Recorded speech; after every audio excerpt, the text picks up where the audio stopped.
আর বলেন না ভাইয়া। আর বিদেশ সফর আমি দেখতে পাচ্ছি। ও তুই এসে গেছিস?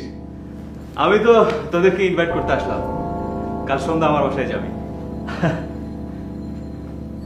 মন খারাপ? আমার অফিসে সন্ধ্যায় ছুটি হয় তুই জানিস না? আমি ব্যাংকার মানুষ তো, আর শনিবার ছুটির দিনে কারো অফিস থাকতে পারে এটা আমি ভাবতেই পারি না। কেন এসছিলি? আরে তোদেরকে ইনভাইট করতে, আগামীকাল সন্ধ্যায় তোরা দুজন অবশ্যই আমার বাসায় যাবি। ঠিক আছে, যা এখন বাসা যা, পরে ফোন করে জানিয়ে দিবো আসবো কি আসবো না।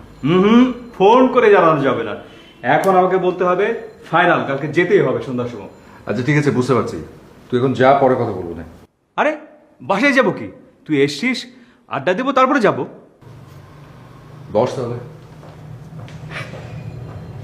ভাই আপনি কিছু মনে করবেন না, ওর আসলে মনটা একটু খারাপ তো। আমরা কালকে ঠিক সময় মতো চলে আসবো। সরি ভাইয়া। আচ্ছা ঠিক আছে ভাবি, আজ তাহলে আসি, আপনারা কিন্তু অবশ্যই যাবেন। ঠিক আছে, আসবো। ঠিক আছে ভাবি।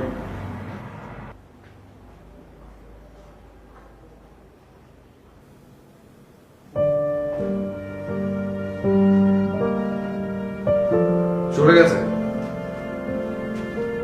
তুমি এটা কেমন ব্যবহার করলে? বেচারের সাথে এরকম বাজে বিহেভ না করলেও পারতে। তাছাড়া ঘরে মেহমানের সাথে কেমন বিহেভ করে?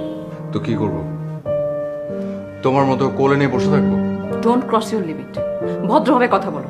ভদ্রভাবে কেন? কোনোভাবেই কথা বলার কোনো রুচি নেই তোমার সাথে আমার।